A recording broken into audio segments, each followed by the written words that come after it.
पंत जी, आप बहुत अच्छा मंच संचालन करते हैं और स्वामी ध्यान रस जी भी दोनों ही बधाई के पात्र हैं। सबसे पहले मैं धर्म क्षेत्र कुरुक्षेत्र नगरी में आयोजित इस सम्मेलन के चेयरमैन, संस्थापक, ग्लोबल फाउंडेशन, इसके चेयरमैन असनी जी, आपको बहुत बहुत बधाई देता हूं कि आपका प्रोग्राम बड़ा सफल रहा।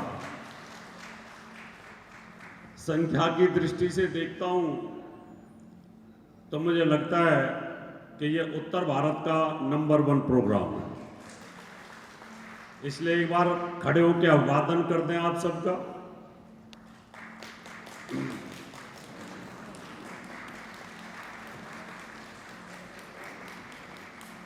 और मैं चाहता हूं जिस प्रकार से आज आपने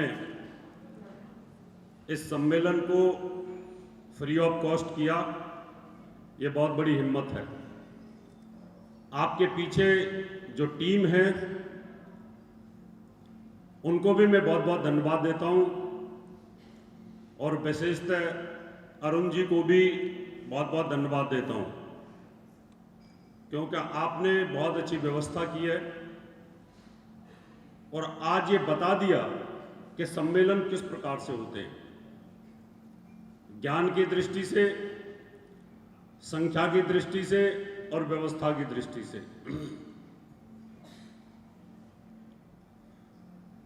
आज के सम्मेलन के आयोजक असनी गौतम जी,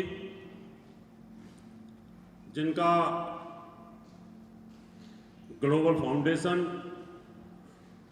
बहुत ऊंचाइयों को छू रहा है आजकल, और अगला प्रोग्राम मुझे लगता है विदेशों में कराने का है,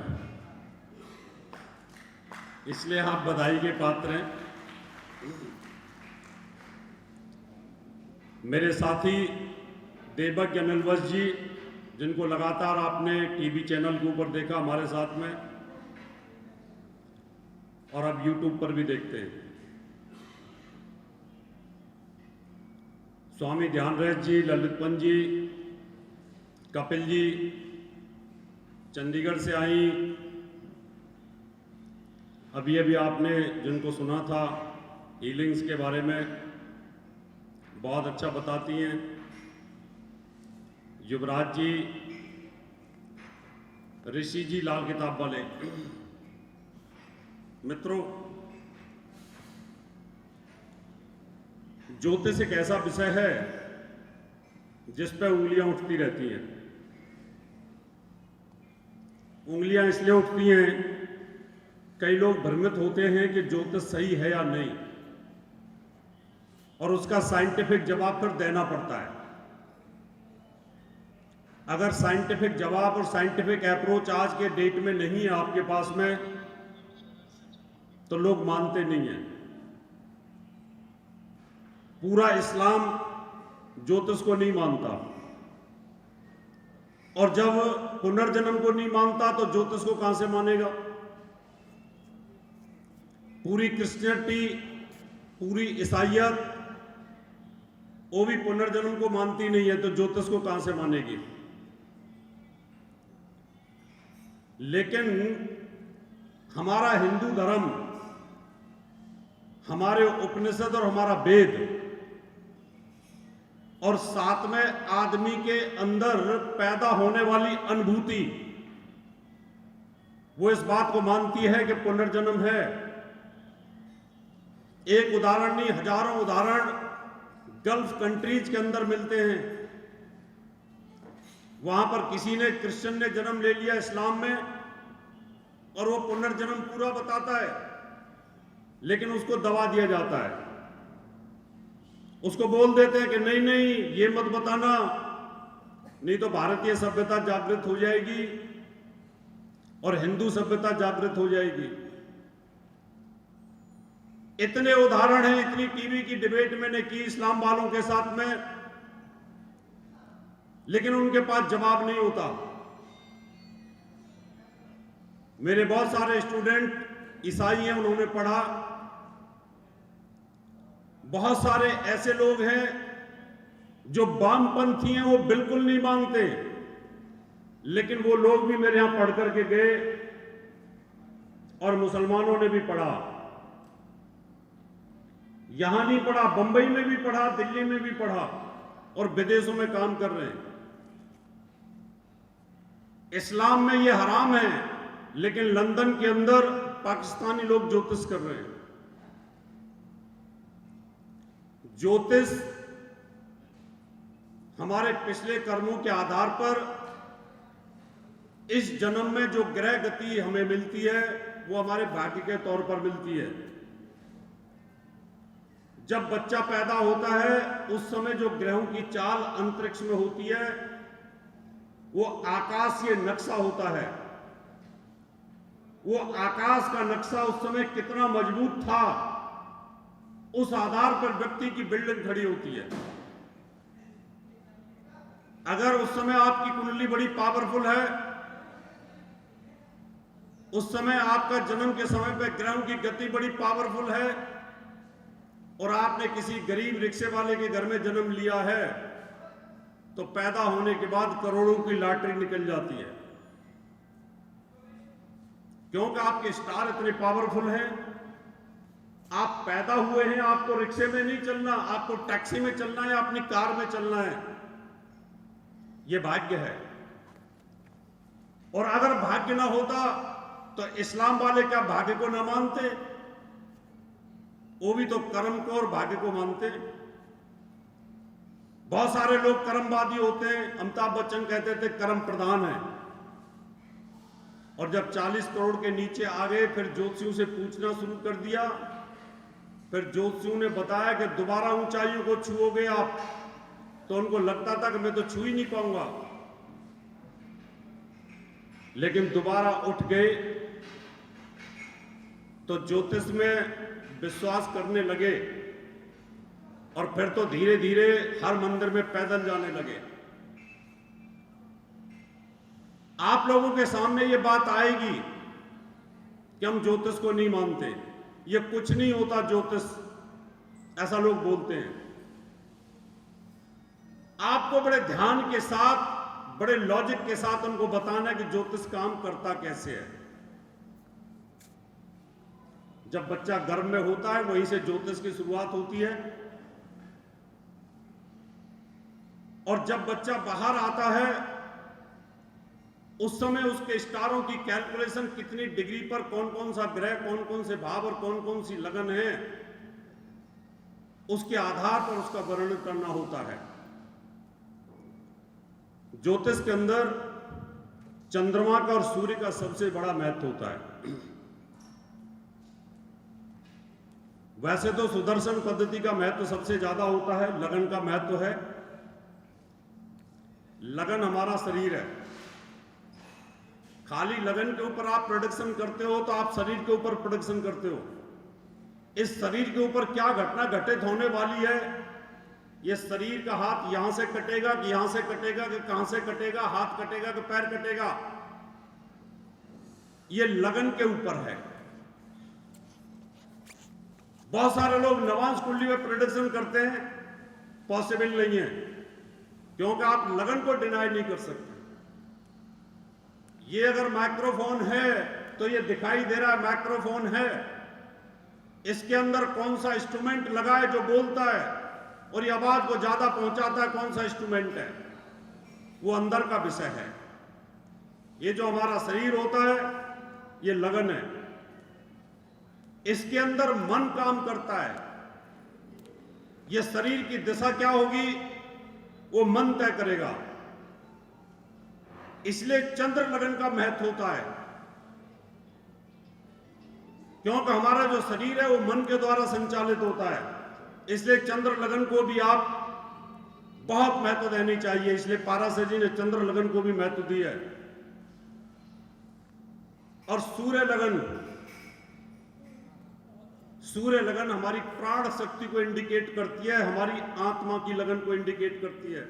ये शरीर के 3 हिस्से हैं। जैसे कंप्यूटर होता है, कंप्यूटर का एक डिस्प्ले होता है जिसको मॉनिटर बोलते हैं। ये हमारा जो शरीर है वो मॉनिटर है। एक उसके अंदर प्रोसेसर होता है जो अंदर से काम कर रहा होता है, वो उसकी सूर्य लगन है, और जो हम कमांड देते हैं कीबोर्ड के माध्यम से, वो उसका मन है। आज मैं आपको बताऊंगा कि चंद्रमा और सूर्य से कितनी कुंडली के अंदर योग बनते हैं। योगों की बात चल रही थी, मैंने पिछले कुछ सम्मेलनों में योगों की जानकारी देनी शुरू की कि आखिर योग कैसे काम करते हैं। लगन के योगों की जानकारी मैं दे चुका, वो YouTube पे मैंने डाल दिया। लेकिन कुछ योग मन से भी बनते हैं। मन के हारे हारे, मन के जीते जीत। और कुछ सूर्य से भी योग बनते हैं। कुछ कुंडलियां देखने में ऐसे लगती है कि इस कुंडली में पावर ही नहीं है, इसमें तो कोई ग्रह उच्च का ही नहीं है, इसमें कोई ग्रह स्वराशि का भी नहीं है, लेकिन उसके बावजूद भी व्यक्ति अरबपति है, उसके बावजूद भी वो मंत्री है। और हम कुंडली देखते हैं कि ये व्यक्ति मिनिस्टर है, ये व्यक्ति IAS कैसे बन गया, इसकी कुंडली में तो कोई महापुरुष राजयोग भी नहीं है, ये तो साधारण सा आदमी दिख रहा है। इसकी कुंडली के अंदर तो 2-2, 3-3 ग्रह नीच के हैं। फिर हमें ऐसे लगता है ज्योतिष बकवास है, फिर हमें ऐसे लगता है कि इस ज्योतिष में पावर नहीं है। जो रावत जी ने सिखाया था वो तो इसमें इंप्लीमेंट ही भी एक भी नहीं हो रहा, और हम इसका जवाब ही नहीं दे पाते, और यहां हमारा विश्वास टूटता है। आपको अपना विश्वास नहीं तोड़ना, क्योंकि ज्योतिष ट्रू है, लेकिन गलती हमारी होती है कि हम उसको देख नहीं पाते। और जब हम देख नहीं पाएंगे ढंग से, तो फिर वहां पर हमें ऐसे लगेगा कि हमारी प्रेडिक्शन खराब हो गई है। तो आज मैंने सोचा कि जो रिसर्च के थीसिस होती हैं, जो सब्जेक्ट होते हैं जिनको हम पढ़ाते हैं, उसमें से आज कुछ मटेरियल मैं आपके सामने रखूंगा।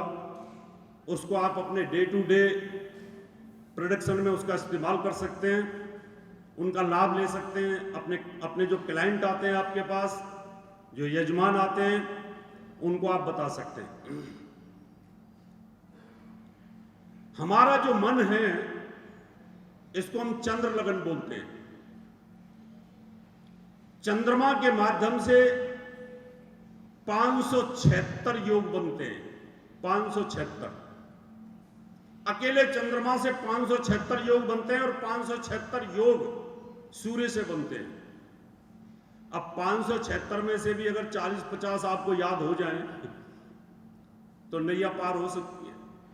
हमारी एक स्टूडेंट है, यहां पर नेहा बैठी है, इनको अभी डॉक्टरेट मिला है गजकेसी राजयोग पर। 144 प्रकार का गजकेसी राजयोग इन्होंने लिखा कि 144 प्रकार का गजकेसी राजयोग है। तो जो इनका इंस्ट्रक्टर था जो वहां पर, वो हैरान हो गया कि भाई तुमने ऐसी क्या रिसर्च कर ली कि 144 प्रकार के गजकेसी राजयोग होते हैं, मैंने तो पहली बार सुना है। और ये चंडीगढ़ के अंदर मैंने ये जानकारी दी थी, लेकिन 144 ही नहीं दिए तो बहुत थोड़े ही दे पाया था, उस समय नहीं था हमारे पास में। नेहा जरा खड़ी होकर बता दो जरा, भाई आप डॉक्टर बन गई हैं।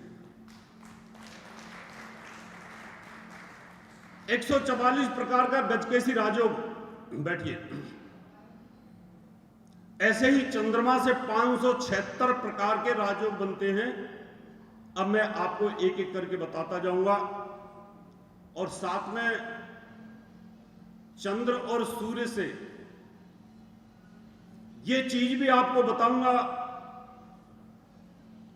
कभी कभी सूर्य उच्च का होता है और 0 फल देता है, स्वराशि का होता है लेकिन फल नहीं मिलता, और हमारे पास ऐसे केसेस आते हैं। कई बार उच्च का गुरु है सामने और बिल्कुल आदमी भिखारी बना होता है, कोई फल नहीं होता। फिर ज्योतिष के दिमाग में ये आता है, आप लोगों के दिमाग में कच्चापन आ जाता है। आपको ये लगता है कि इसके सूत्र कहीं ना कहीं ज्योतिष के गड़बड़ हैं, पॉजिटिविटी नहीं है, हमारे देखने की कमी आ जाती है। मेरी क्लास के अंदर एक डॉक्टर धर्म सिंह पढ़ते थे, सरदार जी, बड़े इंटेलिजेंट थे, बड़ी ढंग के साथ ज्योतिष को पढ़ा, क्लास में टॉप के थे। भैया खटर पटर मत करो, ए भैया ये खटर पटर बंद कर दो थोड़ी देर के लिए।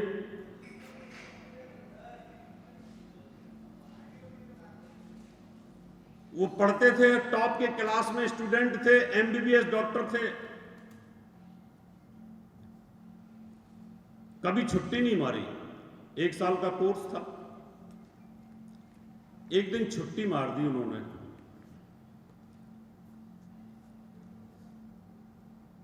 कोर्स खत्म होने वाला था, मुझे टेंशन हो गई। मैं क्या आज धर्म सिंह ने छुट्टी कैसे मार दी।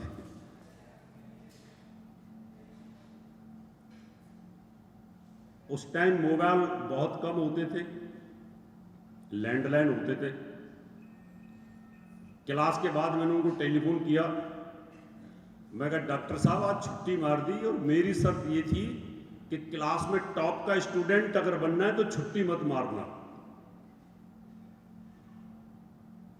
बोला गुरुजी बस बेकार है, ज्योतिष वगैरह कुछ नहीं है। मैं कहा क्या हो गया। बोला नहीं नहीं मुझे पढ़नी नहीं है। हमने कहा यार तुमने 1 साल का कोर्स खत्म कर लिया, क्लास के टॉप के स्टूडेंट हो, अब तुम कह रहे हो कि मुझे अब पढ़ना नहीं है। बोला नहीं नहीं नहीं अब मेरा दिल टूट गया इससे। अब जब द्रोणाचार्य को अर्जुन के बारे में पता था और दुर्योधन के बारे में पता था तो मुझे धर्म सिंह के बारे में पता था। मैं कहा है तो बड़ा इंटेलिजेंट, आज इसका किसी ने दिल तोड़ दिया। मैं आज इसको ना किसी ने हिप्नोटाइज कर दिया, वशीकरण कर दिया, और जरूर किसी पड़ोसी ने ना आज इसका दिमाग खराब कर दिया। कई बार आप भी यहां महिलाएं बैठी हैं, आपसे जो जलती होगी ना वो आके बोलेगी इसकी ट्राई लेती हूं कैसी है, फिर बोलेगी जरा बताना मेरी बेटी के बारे में। आप बोलोगे आपकी बेटी तो ऐसी है, बोला हाँ तुझे कुछ नहीं पता, बेकार पढ़ रही है, डिप्रेशन में डालने के लिए। अब धर्म सिंह डिप्रेशन में आ गए। उन्हीं का एक दोस्त था डॉक्टर, वो जब तैयारी करके गया तो जाकर के बोला भाई धर्म सिंह मेरे 2 बच्चे हैं, इन दोनों की कुंडली देख, तुझे पढ़ते पढ़ते 1 साल हो गया है।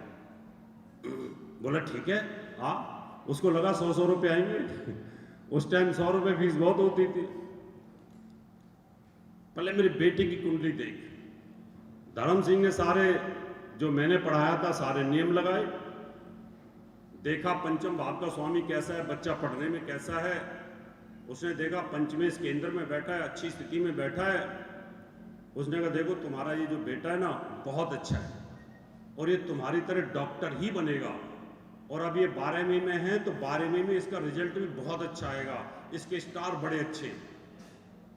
उसने उठा करके कुंडली खींच ली दूसरे डॉक्टर ने।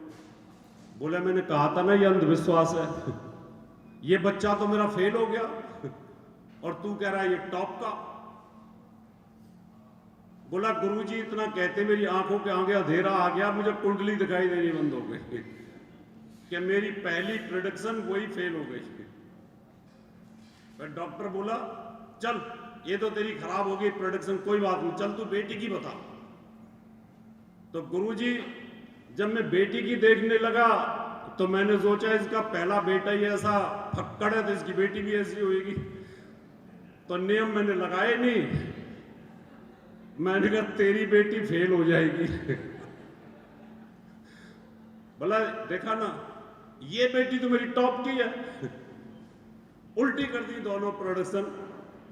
अब धर्म सिंह को जो 200 रुपए मिलने थे वो तो मिले नहीं, बेचारा डिप्रेशन में आ गया। बोला मैंने कहा था छोड़ दे इसको, पढ़ाई को कुछ नहीं है। और उसके बाद में वो नहीं आया, 3 क्लास मिस कर दी। मुझे बड़ी बेचैनी हुई। मैंने कहा ये डॉक्टर बहुत अच्छा है, मेरा स्टूडेंट बहुत प्यारा है और ये स्टूडेंट में बहुत नाम रोशन करेगा। मैंने उसको बुलाया, मैं तू चल आ क्लास में आ, मैं नेक्स्ट क्लास में आना। नेक्स्ट क्लास में आया। हमने कहा यहाँ कुंडली लगा बेटे की, बोर्ड के ऊपर पढ़ाता था उस टाइम में, टीवी पर भी बोर्ड पे पढ़ाता था। मैंने कहा ये इस कुंडली के बारे में बोला फेल हो गया। बोला हाँ जी, मैं तो ये बच्चा टॉप का है, ये फेल हो ही नहीं सकता। नंबर मिलाया उस डॉक्टर को।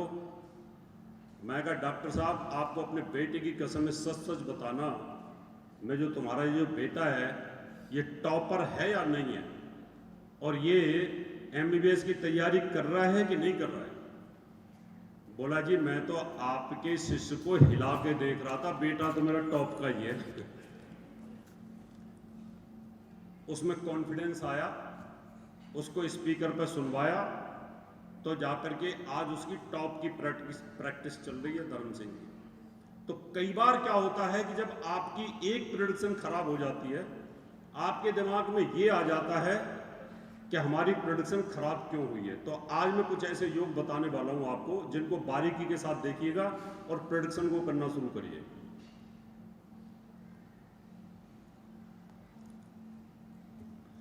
चंद्रमा जहां पर भी कुंडली में होगा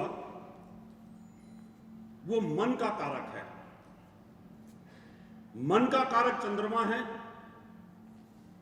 अगर आपका मन स्ट्रांग है तो आप बहुत कुछ कर सकते हो इस दुनिया में।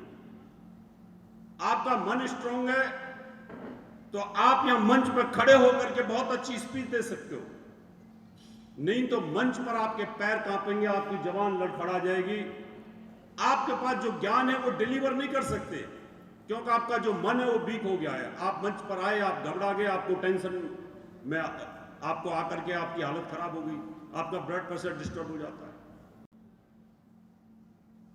चंद्रमा जहां पर भी बैठा हो कुंडली में,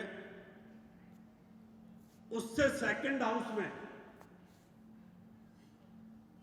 सूर्य को छोड़ करके अगर कोई भी ग्रह बैठा हुआ है तो यह सुनफा नाम का एक योग बनता है। सुनफा,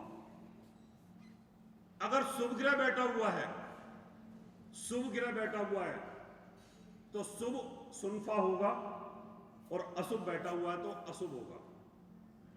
चंद्रमा को बल प्राप्त होता है शुभ ग्रहों के साथ, और चंद्रमा को स्ट्रेस आता है बुरे ग्रहों के साथ। अब मान लो मेष लग्न की कुंडली है और सेकंड हाउस के अंदर कोई शुभ ग्रह बैठा हुआ है, या सेकंड हाउस में बृहस्पति बैठा हुआ है, या शुक्र बैठा हुआ है, या बुध बैठा हुआ है, तो यहां चंद्रमा से सेकंड में धन भाव के अंदर शुभ ग्रह बैठने की वजह से यह शुभ सुनफा योग बनेगा। अब यह 12 प्रकार का बन जाएगा। ऐसे व्यक्ति की कुंडली में सारे ग्रह केंद्र में हो न हो, नीच के हो न हो, कुंडली में ग्रह 6, 8, 12 में बैठे हो, लेकिन एक योग कुंडली के अंदर ऐसा है कि चंद्रमा के सेकंड हाउस में शुभ ग्रह बैठे हुए, तो ये सुनफा योग जब चंद्रमा की दशा चलेगी या जो शुभ ग्रह उसकी दशा चलेगी, वो आपको बहुत ऊंचाइयां दे जाएगा, और आपको यकीन नहीं होगा, और आप ये सोचेंगे कि मेरी कुंडली के अंदर ये ग्रह अकारक है, ये अकारक ग्रह है इस कुंडली के अंदर, इस लगन के अकारक ग्रह, और मुझे तो बड़ा अच्छा फल दे रहे हैं। आप देखना कुंडलियों के अंदर जब भी आपको ऐसा फील होता है तो ये जो सुनफा योग है, मेष लगन के अंदर अगर सेकंड के अंदर कोई शुभ ग्रह आ जाए, आपका स्वामी ग्रह आकर के वहां बैठ जाए, कोई पैसा आएगा, पैसा चला जाएगा, आएगा बहुत लेकिन पैसा आपके पास से चला जाएगा, क्योंकि वहां एक दरिद्र योग की सृष्टि हो जाती है, दरिद्र योग वहां पर बनना शुरू हो जाता है। अगर वृष लगन आ गई तो यहां चंद्रमा तीसरे भाव का स्वामी हो जाएगा। फिर आदमी अपने दमखम पर जितनी भी मेहनत करेगा, मेहनत के दम पर जितना ऊपर वो उठेगा, वो पैसा कमाना शुरू कर देगा। कितने लोग ऐसे होते हैं फैक्ट्री चलाते हैं, फैक्ट्री में कम से कम 18 घंटे बैठते हैं, 18 घंटे बैठने के बाद उनको जबरदस्त पैसा आना शुरू होता है, और जैसे ही वहां से छोड़ के जाते हैं वैसे फैक्ट्री धीरे धीरे डाउन आनी शुरू हो जाती है। मिथुन लगन आ गई। अब मिथुन लगन के अंदर चंद्रमा सेकंड का लॉर्ड बैठा है और सेकंड के अंदर ही कोई शुभ ग्रह बैठा हुआ है, तो उस समय पर आदमी के पास अपने आप पैसा आना शुरू होगा, चंद्रमा की दशा में पैसा आना शुरू हो जाएगा। अपनी अपनी कुंडलियों को लगा के देखना, जहां आपका मून बैठा है उसके सेकंड में कौन सा ग्रह बैठा है, उसके 12वें भाव में कौन सा ग्रह बैठा हुआ है, और वो कहां का स्वामी है। क्या उसने आपको प्रॉपर्टी दी, क्या उसने संतान का सुख दिया, क्या संतान ने बहुत ऊंचाइयों को छुआ, क्या पत्नी के माध्यम से आपको लाभ मिला, क्या पिता के माध्यम से आपको लाभ मिला, क्या आपने अपने कैरियर के माध्यम से ऊंचाइयों को छुआ, तो ये सुनफा योग आपको अपार पैसा देता है, क्योंकि सेकंड के अंदर है। लेकिन शर्त यह है कि सूर्य नहीं होना चाहिए, क्योंकि सूर्य के अगर नजदीक चंद्रमा अगर आएगा तो चंद्रमा का जो बल है वो क्षीण होना शुरू हो जाता है, वो कमजोर होना शुरू हो जाएगा। चंद्रमा का पक्ष बल मायने रखता है। समय कम है मेरे पास, थोड़ी सी पर्ची आ गई है, अब मैं बताता हूं। इसके 12वें भाव में अगर कोई ग्रह बैठा हो, ये 12 लग्नों में 144 प्रकार का फल देगा सुनफा योग। अब 144 प्रकार का फल आएगा अनफा योग के अंदर।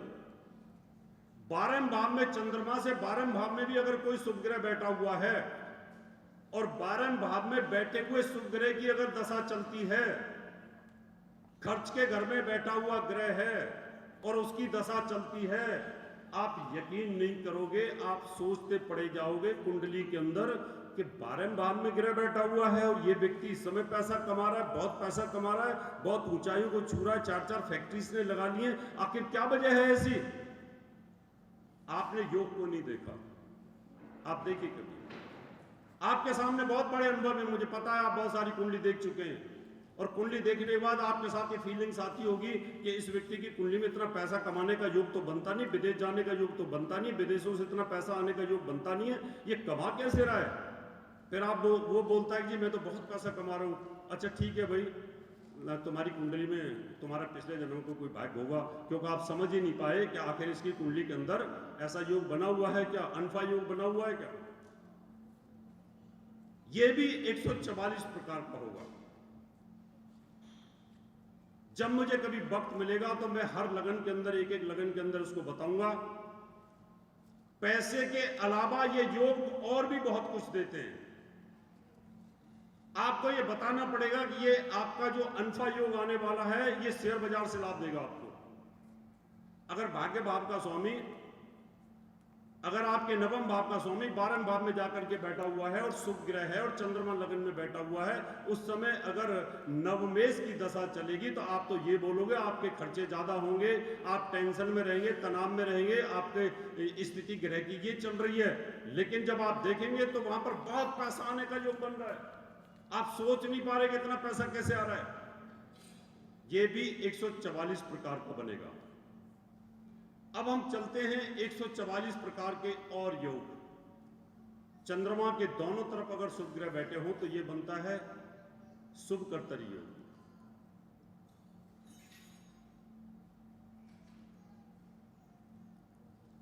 शुभ कर्तरी योग के अंदर चंद्रमा, मन जो है मेरी जो चंद्र लगन है उसके इधर भी शुभ ग्रह, इधर भी शुभ ग्रह, और मैं बड़ा कॉन्फिडेंट हूं, मैं ऐसे ऐसे रिस्क ले लूंगा, ऐसे ऐसे रिस्क ले लूंगा, देखा जाएगा, बोल दो जो होगा देखा जाएगा। और जो आप बोलते गए वो होता चला गया। रिस्क लेने की आदत हो जाती है आदमी के अंदर कि ठीक है देखा जाएगा, चलिए। जिस समय आस्था टीवी के ऊपर हम चले थे उस समय इतना पैसा देना हमारे बस की बात नहीं थी। 6 महीने आचार्य जी को पता है, चैनलों को इतना पैसा देना पड़ता था।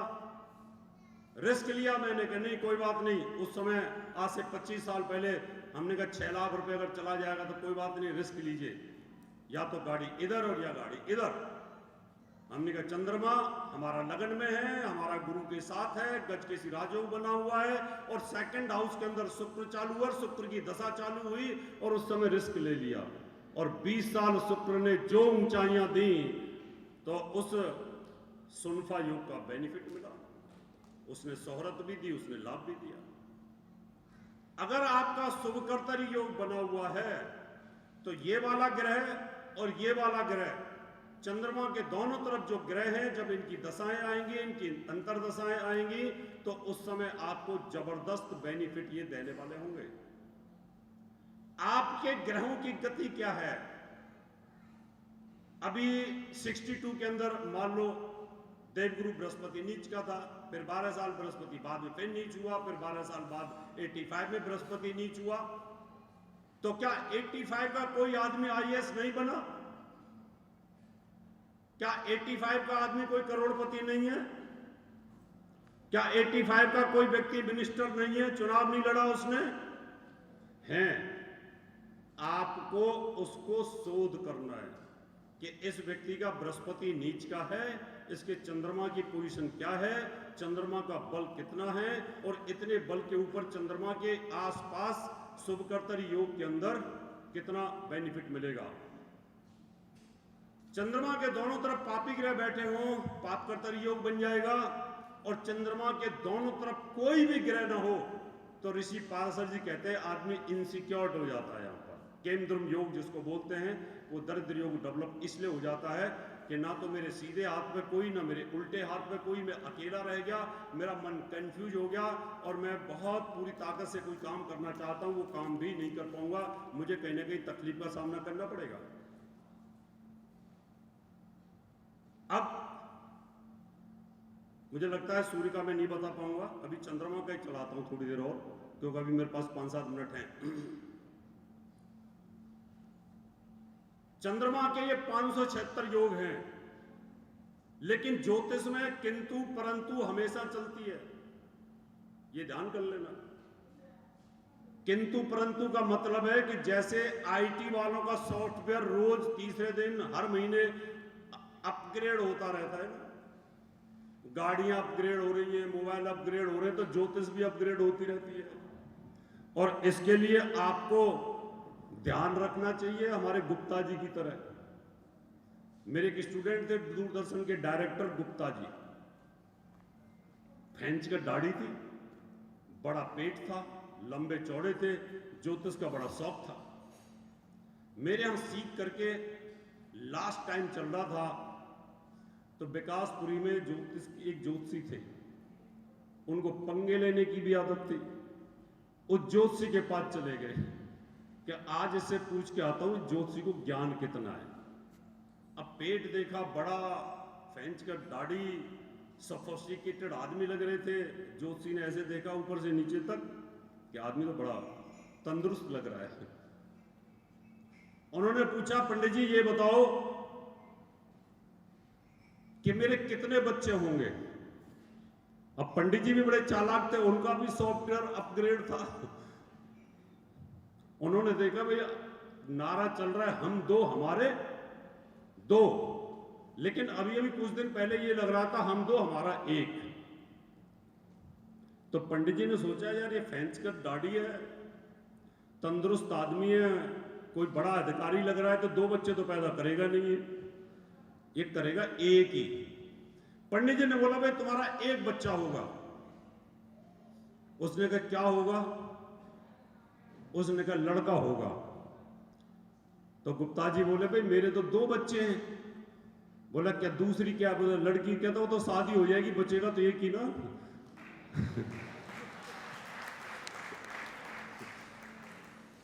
तो ज्योतिषी का सॉफ्टवेयर इतना अपग्रेड भी होना चाहिए, गलती हो जाए तो फिर इधर से निकल जाओ। बोला भाई मैं सप्तम दृष्टि भूल गया, लगता था तेरा तलाक होगा। बोले मेरा तो तलाक हुआ ही नहीं। बोले तेरा तलाक नहीं हुआ, कोई बात नहीं, सप्तम दृष्टि में ध्यान में नहीं रहा कि शुभ ग्रह की दृष्टि आ रही थी। तो यहां पर कभी कभी हम ऐसी सिचुएशन में आते हैं कि जैसे डेली राशिफल हम देते हैं तो वहां पे ध्यान देना होता है। गोचर के अंदर पाराशर जी ने एक रिसर्च की, उन्होंने कहा अगर चंद्रमा पहले लगन के अंदर है, पहली राशि में है, तीसरे भाव में है, छठे भाव में है, सप्तम भाव के अंदर है, 10 और 11 में, इन भावों के अंदर अगर चंद्रमा बैठा है तो ये फल अच्छा देता है, बशर्ते कि नीच और अस्त नहीं होना चाहिए। पर उन्होंने कहा कि लगन में चंद्रमा बैठा है, दूसरे भाव में सुनफा योग बना हुआ है, 12वें भाव से अनफा योग बना हुआ है, चंद्रमा शुभकर्तरी योग में है, लेकिन लगन के टाइम पर पंचम भाव में अगर कोई ग्रह बैठा हो तो चंद्रमा को निष्फली करेगा। वो निष्फली करते हैं। उन्होंने कहा इस चीज को तो ध्यान में रखना होगा, ज्योतिष बहुत गहरा है। अगर मान लो किसी का तीसरे में चंद्रमा है, हम बोलते हैं आपका तीसरे भाव में चंद्रमा है, विदेश यात्रा के योग बनेंगे, भाई बहनों से संबंध अच्छे रहेंगे, और उस दिन भाई बहनों के साथ जूता बजा तो हमारी तो प्रोडक्शन खराब हो गई। ऐसी भी प्रोडक्शन ना हो जाए कि हमारे साथ आस्था टीवी पे एक ज्योतिषी आते थे, वो क्या करते थे, रिपीट मार देते थे। संडे के दिन चल रहा था, मैंने कहा देखूं क्या बोल रहे राशिफल में।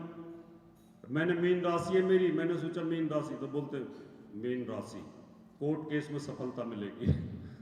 संडे के दिन कोर्ट केस में सफलता मिलेगी।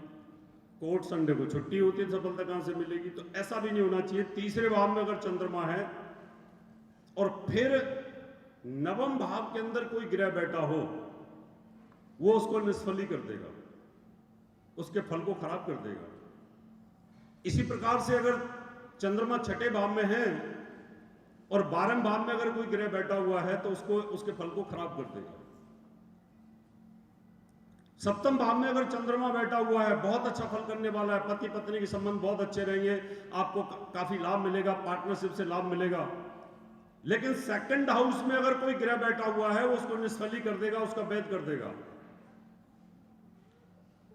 अगर दसम घर के अंदर चंद्रमा बैठा, हम बोलते हैं बड़ा अच्छा फल देगा, बहुत अच्छा फल देने वाला है।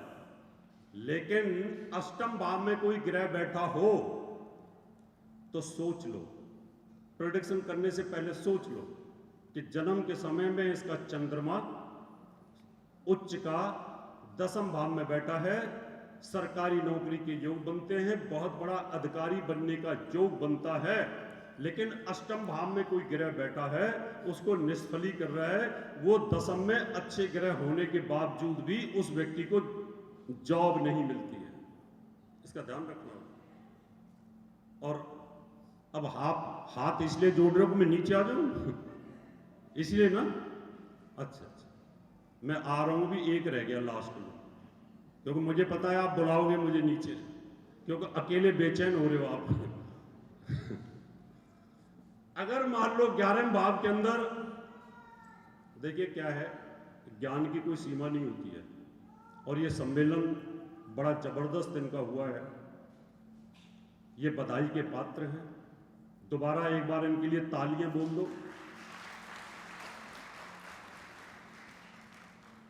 अब मेरे बाद बस जी बोलेंगे, मैं तो अपनी बात को खत्म कर दूंगा, लेकिन ज्ञान जितना फैला दिया जाए उतना अच्छा है। मुझे कोई बोलने का शौक नहीं है, मैं तो यहाँ आता हूँ इसलिए कि भाई लोगों को अपनी बात रख दूँ, अपने एक्सपीरियंस रख दूँ तो अच्छा मिलेगा। अगर आपका 11वें भाव के अंदर चंद्रमा बैठा हुआ है लाभ स्थान पर, तो चंद्रमा 11वें भाव में अच्छा फल करता है। और अगर उस समय पर कोई ग्रह 12वें भाव में आकर के बैठ जाए तो उस समय उसका वो निष्फली कर देगा, कहीं ना कहीं उसको नुकसान कर देगा। अश्विनी गौतम जी के लिए बहुत बहुत धन्यवाद। और जो संख्या दृष्टि, जो आपके प्रोग्राम की रूपरेखा, आपका स्वागत, आपके जितने भी यहाँ की स्थिति को देखता हूं, तो आज आप अश्विनी गौतम, मैं आपके लिए बोल रहा हूं, आप बात करने लग रहे हो, आप नंबर 1 की गद्दी पे विराजमान हो गए हैं। आपको बहुत बहुत धन्यवाद।